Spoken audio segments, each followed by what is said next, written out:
Right, good evening everybody.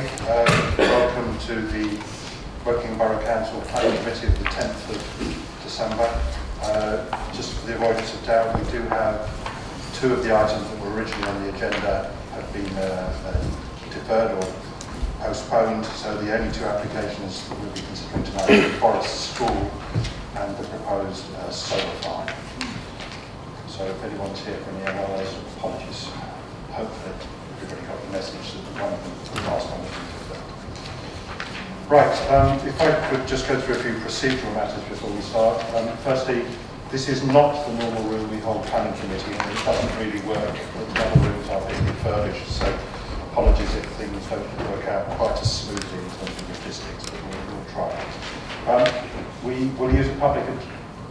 Sorry? Microphone across. Certainly, Chris. Is that better? It's more sensitive. Right. We will be using a public address system, and all those who've registered to speak should use that when they come to speak. There's no fire drill planned, and please ensure your mobile phones are switched off. As you may have noticed, the procedure tonight is filmed, and this is available in a few days' time on the council website. It's normally only the planning committee that is filmed, but the speakers will also be filmed unless you specifically request that you should be. And obviously the filming ensures that a wider audience is aware of the matters we're considering tonight, and it also provides a very clear record of what was said, and perhaps equally importantly, not what was not said. The planning committee is made up of elected members who are sitting here on the first row, plus myself and the vice chair. We're supported tonight by a series of planning officers who are here to give us professional advice and to support the recommendations included in the report. On far right is Ashley Smith, who will be presenting the first application, which is the Forest School Planning Officer. Next to him is Mary Severin, who's the Council's Principal Solicitor, who is here to give us legal advice should we require any. Next to her is Tricia Harcourt, who's the Senior Democratic Services Officer and who's clerk to tonight's committee meeting. Next to me is Councillor Tim Holton, the Vice Chairman. I'm Simon Weeks, I chair the committee. On my left is Claire Lawrence, who's Head of Development Management, and at the far end is Chris Easton, who's the Service Manager for Highway Development. So this is a quasi-judicial committee, and we have set procedures and conduct. The planning officer will outline the application. I will then call in turn only those people who have pre-registered to speak, and if you could use the microphone and try and get your key points across in your allotted 3 minutes. As I always say at these meetings, we're interested in the quality of what you say rather than necessarily the quantity. And I must emphasise it is only those that have pre-registered to speak who are able to speak tonight. Following the planning officer's presentation, members of the committee will raise questions, seek clarification, and debate the application, and will then either agree to support the officer's recommendation or will put forward alternative recommendations. So if we go straight on to tonight's agenda. You all have copies of the minutes of the previous meeting of the 12th of November. Are there any inaccuracies or changes people want to make to that? In that case, I will sign those when I can find them. Tricia? There we are, thank you.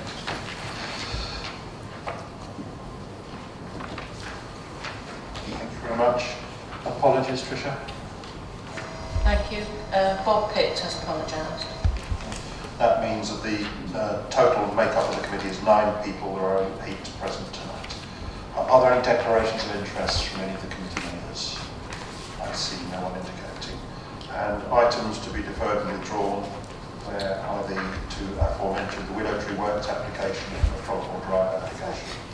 Mr. Chairman, the first application, the Willow Street Works, is actually deferral, and the Fog Hall Drive application has been withdrawn, formally withdrawn. Okay, so without further ado, we'll move straight on to the Forest School application in Winnish. Ashley. Thank you, Chair. The application for the Planning Committee is for the proposed erection of a new sixth form learning centre, provision of additional car parking and improvements to the existing rear access to the site. The Forest School is located in the centre of Winnersh, in close proximity to Winnersh train station. The school is a secondary school with 7 forms within it, including an existing 6th form. The proposed buildings are intended to serve both the existing pupil base at the school and provide enhanced educational buildings and ancillary facilities to cater for an anticipated increase of 190 pupils at the site.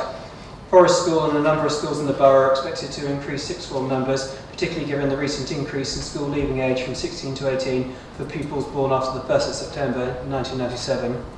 The pupil numbers at the school will increase from approximately 1,170 to 1,360.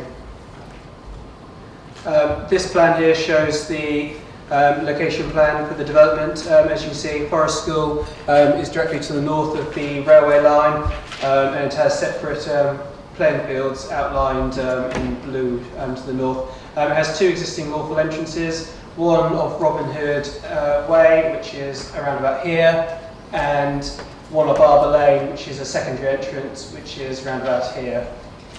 Residential properties are separated from the proposed development by at least 55 metres, and even those ones closest to the development are located on the opposing side of the railway track. This block plan shows the proposed location of the building. It's located deep within the application site, behind a large number of other school buildings of similar or greater scale. The building will be inconspicuous from south, north and east. There may be some limited views from Arbor Lane through vegetation, but on the whole it should be inconspicuous in the wider area.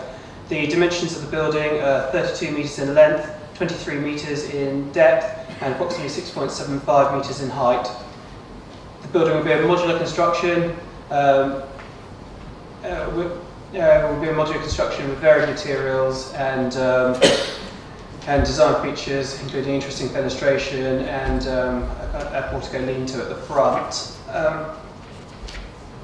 The number of classrooms can't be directly specified because, as it's a 6th form learning centre, the space is of flexible nature. Many of the classrooms have movable walls or are part in use as ICT suites or classrooms. However, there is wide and generous accommodation to accommodate both the existing and proposed pupil base. This slide shows the existing entrance to the school. This will be the entrance which the new parking area to the south of the development, seen here. There will be 38 new parking spaces here, which will be accessed effectively from Robin Hood Way, around here, through the existing parking area, and to here. This is the location of the proposed building. It's partially on the existing hard surface and partially on this grassed area. For the avoidance of doubt, this grassed area isn't used as a designated sports pitch. It's just an area of grassland. This slide shows the relationship with the properties on the opposing side of the railway track. As previously stated, this is approximately 55 metres away. This is the existing lawful rear access to the site. This leads into a track which leads to the back of the site and also accommodates informal parking. I was at the school site today and there's approximately 30 cars parked through the rear access to the site. A tree survey has been provided and reviewed by the Trees and Landscapes Officer, which is considered acceptable. And as previously stated, there will be no loss of functional playing field. With regards to the highways impact of the development, this has been reviewed by the Highway Authority. Although there will be a large increase in number of pupils at the site, it's thought that the 38 car parking spaces provided will be broadly in line with borough standards. We generally look for 1 space for every 5 pupils increase in pupils and staff that are at a site. So although the exact number of increase in staff isn't 100% certain at this stage, between the travel plan and the proportionate increase in car parking at the site, this should be fairly well covered. Just to go back on that point, if we look at the overall layout of the site, parking isn't very good on the existing forest site, and most of it's accommodated either around here or to the south here. And so in relation to the proportional number of pupils being brought in, the level of parking being brought forward is generous compared to the existing situation. A travel plan's been provided. It's in the right ballpark, but some further work's required on it, and therefore the condition requires the finalisation of the travel plan to be agreed with the Highway Authority. Thank you, Chair. Thank you, Ashley. Just one person registered to speak, which is Ward Member Philip Norton. Philip. Thank you, Chairman. Yes, I speak as a borough councillor for Winnish, and the school has had a long association with Winnish, starting with, I think, Woodley Hill, morphing into the Forest Grammar, and finally comprehensive in 1974, and now, of course, it's an academy. I was a governor of the school in the 90s as a nominee of the county council, and I've followed the progress of the school ever since. In my day, it was only ever achieved satisfactory. When I left, it quickly gained good, which was probably an indication of my contribution to the governance of the school. And as you can see from the numbers, it has gradually improved each year. The results have been better. The latest Ofsted report was, some aspects were outstanding. And it's a tribute to the school that 150 pupils elected to stay on in the grammar school into the sixth form. So I would recommend this to the members of the planning committee. Okay. Okay, thank you, Philip. Ashley, can we just confirm one point? There's definitely no comments from Winnish Parish Council? No, Chair, I checked earlier and we didn't receive anything formally. I'd just like to add one other thing I forgot to mention in my presentation. We have also received a further planning application from the Forest School for additional car parking unrelated to this specific development, which will be considered in due course. Okay, but in no way is this application dependent on the success or not of that application. Right, and other thing is I understand that since this is a sixth form centre and it's a maximum of 190 pupils, that looking at the requirement, we're supposed to provide one space for every 5 students over the age of 17. How do we relate that to the sixth form use and the provision of 38 additional spaces? Does that all work out? Yes, if my math is correct, 190 divided by 5 should equal 38, so I think it's been provided with that in mind. Right, members. Sorry, Michelle, I should come to you as a board member as well. Thank you. I'm more comfortable that they are adding more spaces because 119 pupils will wind up with 119 more cars coming into the area by parents dropping their children off. Unfortunately, as much as we'd like to see them all riding their bicycles, by that point they're not doing it that often. So more parking spaces would be nice because it would also decrease some of the problems caused by inconsiderate parking by Forest School parents at the moment. Okay. Okay. Cool. Evening. Just to confirm, when the application first came in, we deferred it from the previous committee because I wasn't happy that the travel plan that was provided, which was out of date and old, wasn't sufficient and didn't give enough information that I required or we required as an authority. So they've gone away and advised the school to do some surveys. They've done a lot of surveys. So the parking, the traffic has all been based on survey information that's been provided from current sixth forms and current students. And therefore we've worked on that basis to determine the students obviously drive car share, drive themselves and obviously park at the school. And it's calculated the 38 has actually worked perfectly in relation to our standards, in relation to the travel planning. It's coming exactly on 38 it's expected to drive in relation to recent standards, recent service. So I note we have a current governor of the school, Prue. You're not registered to speak, but would you like to comment on briefly on the application? Thank you. Bearing in mind I'm wearing my governor's hat and not my borough council hat. The intention at the moment is to only increase the numbers by 80 pupils. we think that's a manageable number. We managed, with the money that we got from the Education Funding Authority, to buy a bigger building than is required for 80 additional pupils. So we thought, oh, we had the money, we might as well buy the bigger building, which is what we're doing. So we've tried to scale it all up. There will not be any increase in staff envisaged from the 80 pupils that we're going to, or into the future, because with sixth form funding the way it is, what's happening is that we will be increasing the number of students per teacher in the tutor groups in order to make the revenue funding work, so we won't be having an increase in staff. But as Ashley pointed out, there is another application coming for more car parking because it is recognised that the funding... Let's not Yes, confuse the that's issue. right. But we calculated it all out. We think our travel plan is fairly robust, and the figures are calculated on now. We hope this will actually end up as an improvement to the school, which the sixth formers will enjoy in the future. Okay, thanks very much. Chris? Yes, thank you, Simon. Just a couple of things. I've raised a number of issues before, but they have been covered. Thanks very much. A couple that remain. On the traffic side, how close are we to saturation, and does this bring us anywhere near the level of problems?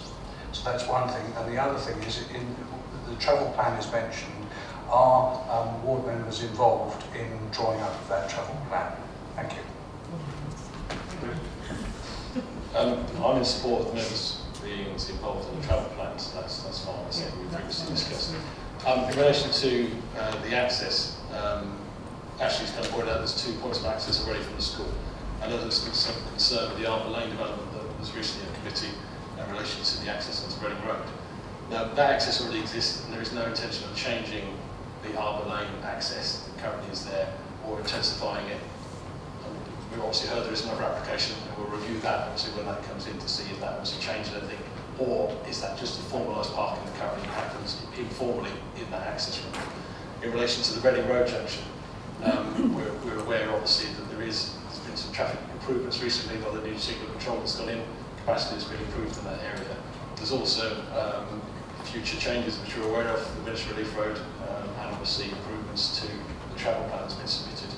And also with, it's probably known, there's a secondary school to be delivered in Arborfield. There's a large catchment area that currently comes to this school from Arborfield, and obviously it's looking there's going to be a transfer in the future. So some pupils obviously transferring to that school, which will prevent the need for them to travel into the central village. Thank you. John? With the travel plan, did you take into consideration the new cycle wave that will be there at the end of next year?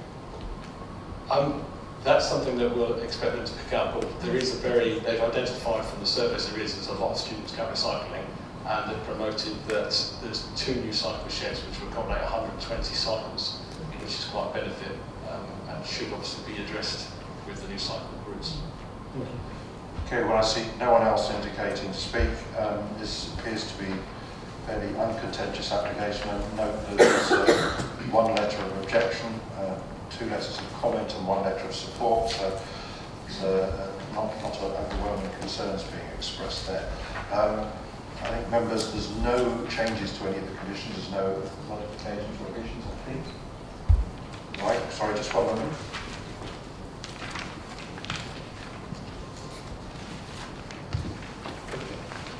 Yeah, could we minute, Tricia, that all members should be able to be involved in the travel plan? School will be very happy with it. Thank you. That's condition 4, if we could just have that in as well. So members, you have a clear recommendation in front of you. For all those members wishing to support the recommendation, please indicate. And that is carried unanimously. Thank you, members. Now move on to the second item on the agenda, which is the proposed solar farm. And this scheme will be planning officer is Graham Bourne. Graham, I'd like you to launch straight in when you're ready.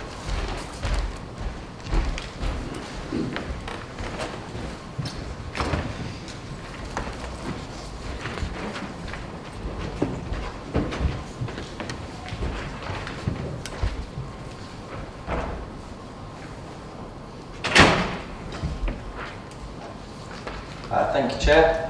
So the application is for a solar farm at Sheepbridge Court Farm. This is located between the settlements of Spencer's Wood and Swallowfield and is in designated countryside. The site is currently used for arable and grazing purposes, and there are some boundary treatments delineating the field, including some small hedgerows. A public right-of-way footpath exists at the northern border of the site, and the River Loddon is located southeast of the site, and beyond that is Swallowfield Park. The site itself is accessed from Basingstoke Road through the farm itself. So the solar farm would produce approximately 9 megawatts, which would supply around 3,000 homes, so roughly the size of the Arborfield SEL. The solar panels themselves will be mounted on a pole which is driven into the ground, and then they will be arranged in rows at a slant facing south. The highest point of those panels would be at most 2.6 metres from the ground.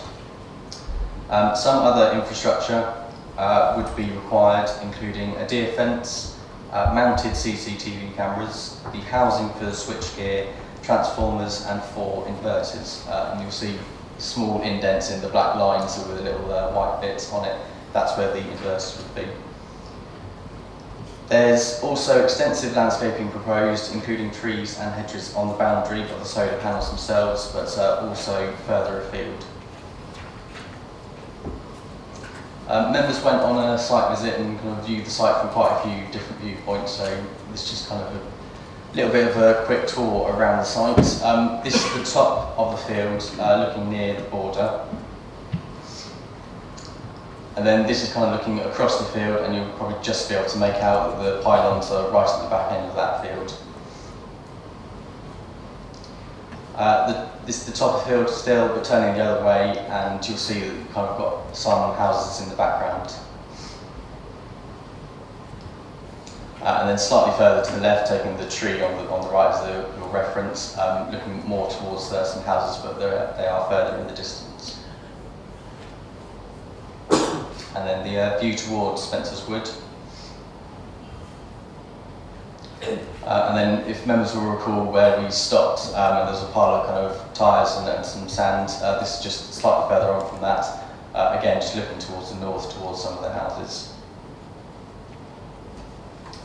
And then this is where we went down Basingstoke Road, and then just the viewpoint that you would get from Spencer's Wood itself. Ultimately, the site itself would be kind of quite away into the distance, but you would catch glimpse views from here. There's a lot of information in the report itself, so I won't go through that in detail, but I did really want to highlight the impact on the landscape. It's one of the key issues with solar farms and just how they will impact on landscape views. A landscape and visual impact assessment and an environmental statement have both been submitted with the application. Both of these conclude that there would be some visual impact as a result of the solar farm. And as you've seen, there are houses nearby, and there are also views available from Swallowfield Park, which is a historic asset. There would also be some glimpse views from Basingstoke Road itself, particularly perhaps during the winter. However, there is a lot of landscaping proposed, and this would partly reinforce the existing landscape, but also help us to from further afield, including towards Swallowfield Park. Both the landscape visual impact assessment and the environmental statement have been checked by our own landscape officers, and they agree with the conclusions of both of those documents. And really, to kind of summarise, that there's ultimately always going to be an impact from this type of development, but with the proposed landscaping, this isn't considered to be a harmful impact. Turning to the members' update, there's quite a few bits and pieces to go through, so I'll just run through that. So from top of page 3, just some clarification on the fact that we're talking about 9 megawatts now, as previously the report did state 8. This is because the design of the modules is continuously improving, and these ones are better than what was originally agreed at the start of the application. A question was raised about the solar panels and the poles used to secure them. This is done on a case-by-case basis, really, and they are all tested against British standards, and basically the panels would be secured using the right method that would be appropriate for the site itself. Some members should be aware that there was some emails going around about the noise generated by the inverters. Following this, an acoustic report was prepared, and that states that even at full output, the noise generated by the inverters would be 32 decibels when measured from the nearest property. And this has been checked and verified by our own environmental health officer. But for members' kind of ease of mind, there is a condition suggested stating that the level should not exceed 40 decibels. Going slightly further down the page, comments from the biodiversity officer, who's read through the ecological survey and environmental assessment, agrees with both of these. However, there are a couple of things that he's kind of suggested that we put through as an informative at the bottom of the page here, just saying that all contractors should be made aware of protected species. Turning to page 4.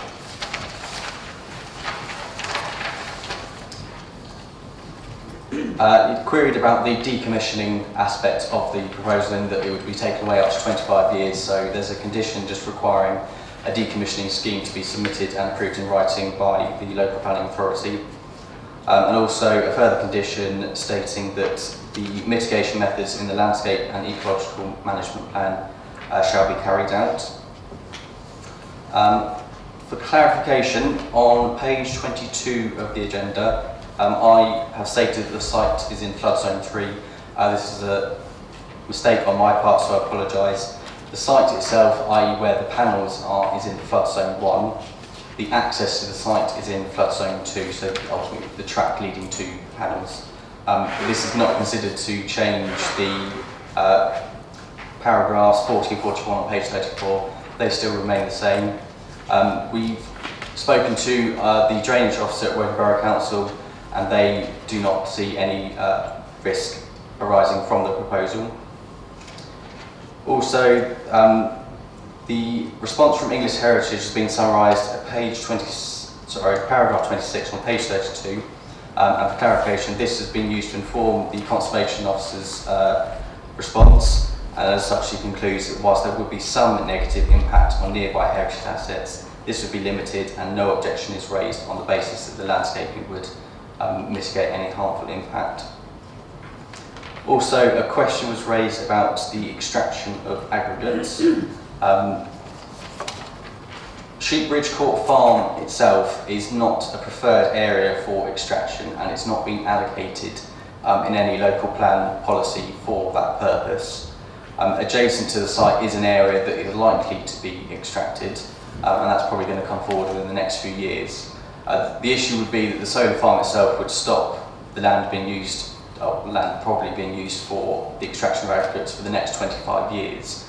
But ultimately, given that it's not been allocated in the local plan, the benefits of the proposal, it's not considered to be a sufficient reason to refuse the application.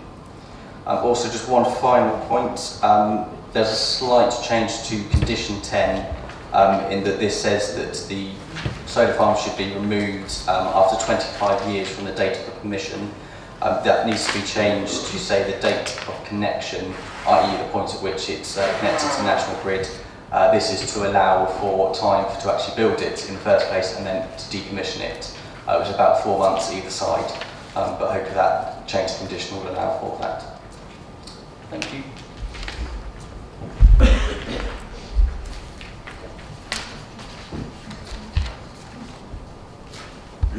Right, thank you, Graham. As Graham mentioned, because several of the members present tonight went on a site visit on an exceptionally cold Friday morning, and we probably spent about an hour looking at the site from within the site and from a number of public positions on roads and houses around the periphery of the site, so we've got a good idea of how the site was set in the landscape.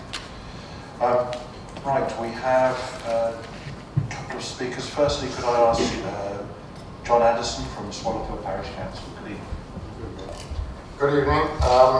First of all, just to say that I'm representing not just Swallowfield but Shinfield. We have very similar views on this application. They were unable to turn up tonight, unfortunately.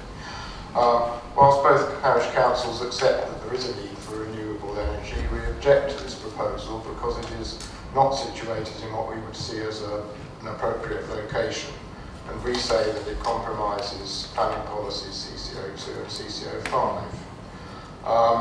The Borough Council appears prepared to compromise these on the basis that this is a renewable energy project, and we beg to differ. In April 2014, the Energy Minister, Greg Barker, said of solar power that he intends to keep it popular with the British public by making sure the focus of growth is on brownfield sites and on domestic and industrial roofs, not on greenfield sites in the country. He also said that he had written to every local authority to reinforce the need for robust local planning on solar farms. The guidance says planners should consider the visual impact of the farms and listen to the planning concerns of local communities. That's us. This supersedes the speech in April 2013, mentioned I think in the Planning Officer's report, and it obviously signals a shift away from the use of greenfield sites for this form of power generation. So we would urge the committee to take on board the more recent speech of the Energy Minister and the guidance to limit developments on greenfield. We are concerned to protect the already very limited green gap between Swallowfield and Spencer's Wood, especially given future development in Spencer's Wood and around. And we note that policy CC05 puts conditions on itself insofar as it states must not have a damaging impact on the local topography and landscape, and that there should be no significant impact upon heritage assets, including views important to their setting. And NPPF guidance further goes on to say, in respect to solar farms, that great care should be taken to ensure heritage assets are conserved in a manner appropriate to their significance, including the impact of proposals on views important to their setting. It is acknowledged, as we heard earlier, that there will be an impact on Swallowfield Park. But that's sought to be dismissed as less than substantial, despite its significance as a heritage asset, and it shouldn't be overlooked. So I believe we should be placing greater weight on the landscape character of the area, the impact on heritage assets, and the significance of this narrow band of countryside to separate settlements. On the basis of those points, we feel that the committee should be considering refusing this application. If, however, the committee is minded to approve it, then we feel there are a couple of things that need to be addressed. We understand that there is in fact a bond in place. We weren't aware of this, and we consider that it's very important that there should be to provide for the cost of deinstallation. It's new technology, it's a relatively small company, we understand doing it, and for those reasons the financial safeguards are important. There was a promise that a certain proportion of the income generated would flow back to the parish councils for community use, and again we're not clear as to where that's formalised in any agreement. The requirements for the construction method statement and end-of-life decommissioning and land reinstatement, we think that needs to cover measures for what if the land becomes waterlogged or soft due to rain and flooding, bearing in mind its location in a flooded area. And we also felt Can I ask you to summarise now? You've had your 3 minutes. Yes, okay. The landscape proposal should be revisited, we feel, to see if more can be done to shield Swallowfield Park, higher hedges, more trees, whatever. And finally, we felt that the ecological management plan could be strengthened to ensure active management throughout. And a specific example would be... I'm going to cut you off there. SPDs. Sorry, I'm going to cut you off there. You've had well over 3 minutes. Thank you. Right, I now call the second speaker. Which, are you going to share your time? Yes, we are. Okay, as you see, I'm sticking 3 minutes. So if one of you uses 2 minutes 50 seconds, the other hasn't got much time. Off you go. The park can produce energy. Sorry. There we are. The park can produce energy for up to 3,000 homes and will generate that locally, which is key. The solar park would not be possible without the 33,000 kilovolt line that runs through it. Many say, could it not go over there or over there? And for every 500 fields I survey, might have the 33,000 kilovolt line nearby. Then I have to see if there is capacity from the local operator, and so therefore it is difficult to find suitable sites for solar from both a connection and planning perspective. Brownfields have not proved possible to date, as those sites are used for housing, and solar is not commercially attractive for those landowners, very sadly. A farmer cannot just keep farming and operating at a loss. Today, the small farm is dwindling due to the modern policies and practices, seeing them being purchased by larger farms where the fields are without hedgerows to accommodate modern machinery, or they are simply sold for irreversible development. The solar farm will be removed after 25 years, with assurance in the lease for the landlord for its removal. The hedging and tree planting will commence with construction, and conservation grazing by sheep can be carried out over the site, making good use of the low-grade land.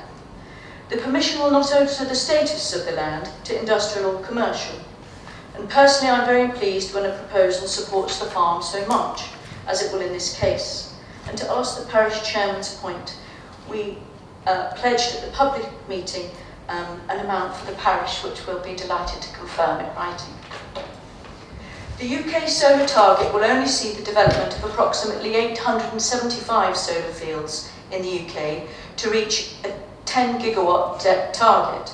This has been checked by DEC, and the NFU state that it has no impact on the production of food at 0.06% use of land.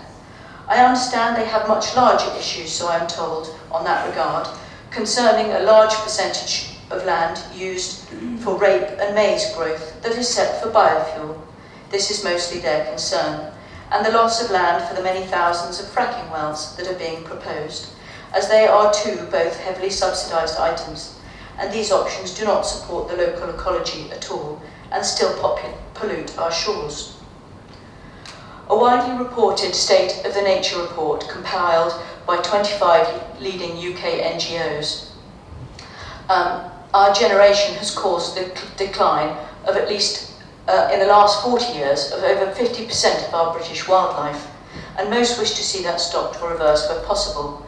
Solar is a key technology that can achieve those goals at no harm to the land it uses. Thank you.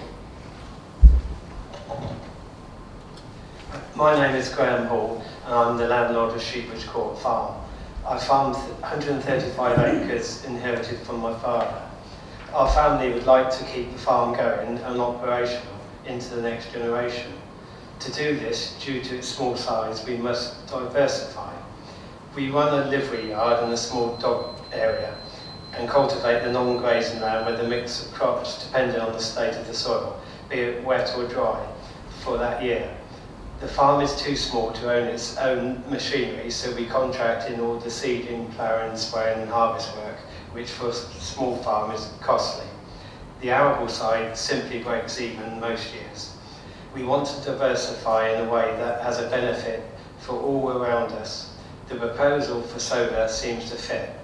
We remain owners of the land for the future, and we generate green electricity for the borough and all who live within, thus supporting the local economy, our farm and the local wildlife. Summarise that, please.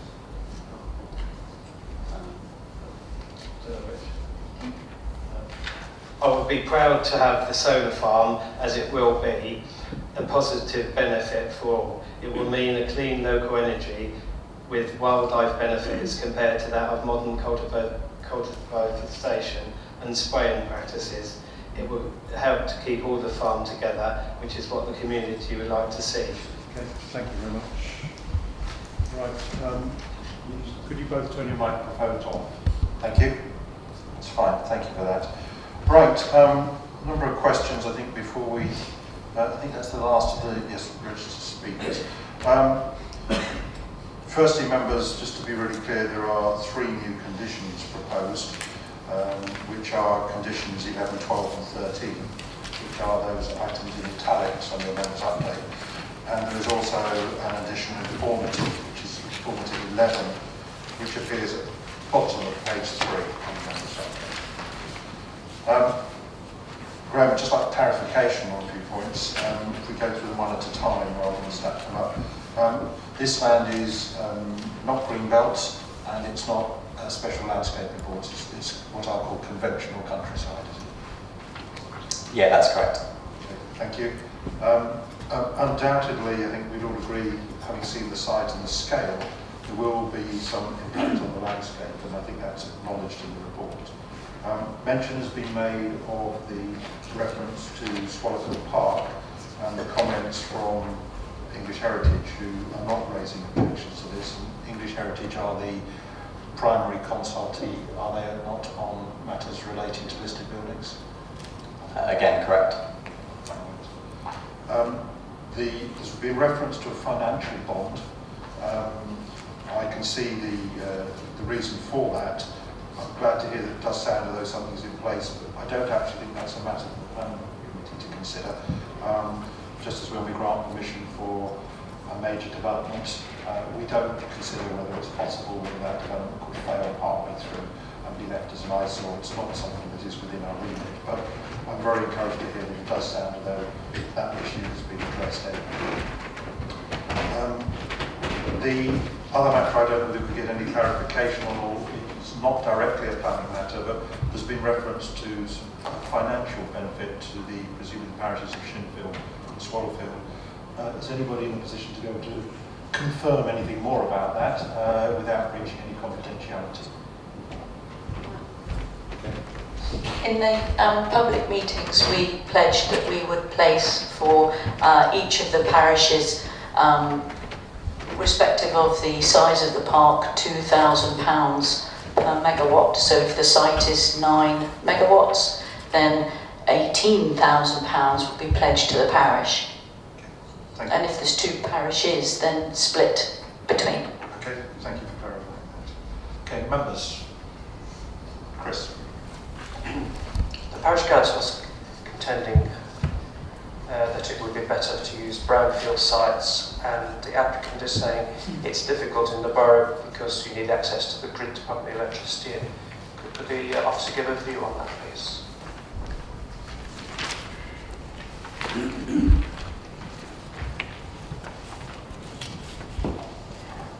So yeah, it is a greenfield site, and I think kind of the scale of this development is quite difficult to achieve elsewhere in the borough, and there is an element of this site does lend itself to this kind of development, particularly the type of connection into the grid.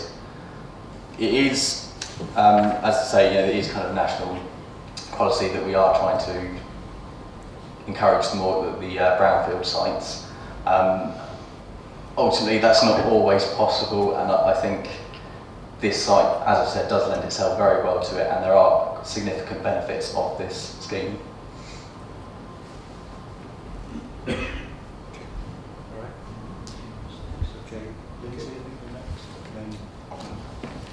Thank you. Yes, we had a very comprehensive view of the site. The one issue I had was I wanted to understand a bit more about the hedging and the screening that was around the site. There seemed to be some in quite good areas, and others it wasn't quite so clear. So I'd like some more clarity on exactly what's doing. But other than that, I think I was okay with it. Graham, could you take that one? So there's quite a lot of documentation with the application, and indeed the landscape management plan is part of it. A lot of it is kind of detailed in there, and certainly, it is a big issue and something that has been looked at quite thoroughly. The hedgerow itself will be maintained at 3 metres, and that's kind of generally going around the site. And there will be trees put in as well to kind of buffer up what's there at the moment, in particular kind of the northern aspects where you are quite close to some of the residential properties. There is now going to be a significant line of trees.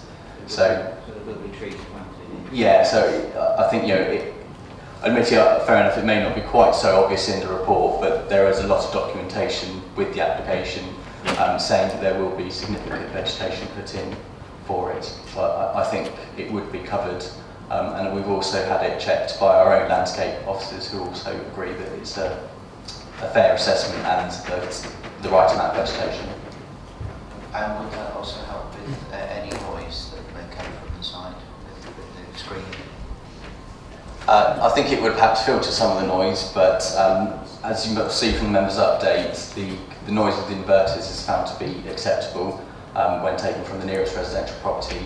So even theoretically taking away the landscaping, I don't think the noise would be a sufficient reason to refuse.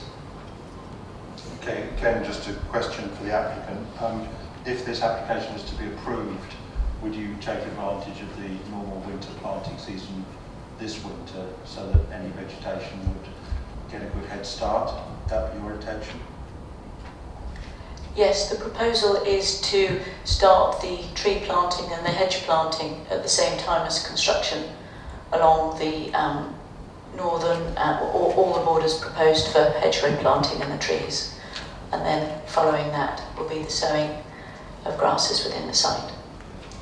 I think, Lindsay, the other point to bear in mind is the units are 2.5 metres, which is 8 foot tall in old money. So it's not like a house standing there in terms of height. So the need for the surrounding hedges is not for them to be particularly high, because what they're trying to screen isn't particularly. 3 metres, yeah, that's fine. Okay. Malcolm? Chairman. This farm, which is not enormous, which is why it's one of the reasons they're considering solar as a source of income. It has vehicular traffic going in and out at the moment, I imagine, because it has horses and dogs and all sorts of things. Am I correct in thinking that as a result of these solar panels, that there won't be massive extra traffic going in and out for any reason? It's not going to make it any worse than it is at the moment, traffic-wise. Effectively, no. There will obviously be some impact from the construction of it, but that's not a material planning consideration. But really the main generation would be from maintenance of the site, which would be relatively limited and would not significantly generate any traffic. I also believe there's some extra biodiversity from this site, because looking at the other examples of the applicants' areas, it would increase the biodiversity by increasing the amount of insects and other things which would be useful in the area. Also, this would allow a small business to stay viable, because farms less than 500 acres apparently are not viable in this country, and it's one of the things we'd like to keep small businesses and employment in the area. Yeah, that's definitely correct, especially the kind of the ability to use the field still for the grazing of sheep. And again, I think I'll just highlight probably one of the many benefits of this scheme is that it does allow for that increase in biodiversity and for the farm to diversify and continue partly as a farm but also partly as a solar farm. Okay. I think Tim. You mentioned that the noise decibels would be sort of 32. Is that on a still sunny afternoon? Because I have noticed in some places, all depending which way the wind is blowing, noise can carry and be louder.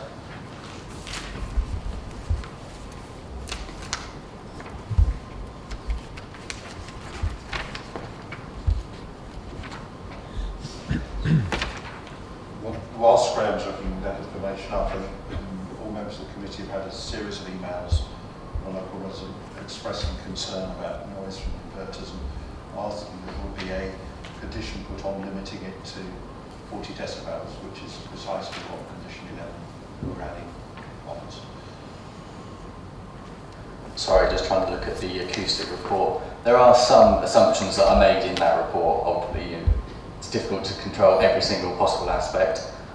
One point is atmospheric and ground attenuation does not exist, and also that the interground is flat and horizontal. I mean, yeah, there could be perhaps some impact from the wind changing direction. I think it's a little bit difficult for us to say, you know, kind of, is the wind always going to blow in one direction as such? But I think really going from what the acoustic report's saying and what our own environmental health officer is saying, that it would not be significantly harmful, and that was taken as a point of full output on a bright summer's day. I don't think it's a significant reason to refuse. Okay, thank you.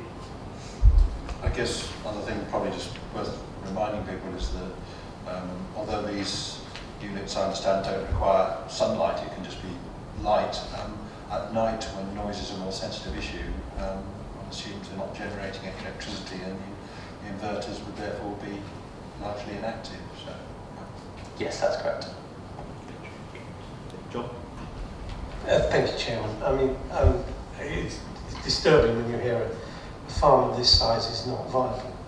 It does worry me what we do with this countryside. It's not protected in any way like green belt. And if we don't do this sort of thing on it, what will we get on these bits of land in future? Because land use in this area is going to become very, very demanding over the next few years. So I would be in favour of it.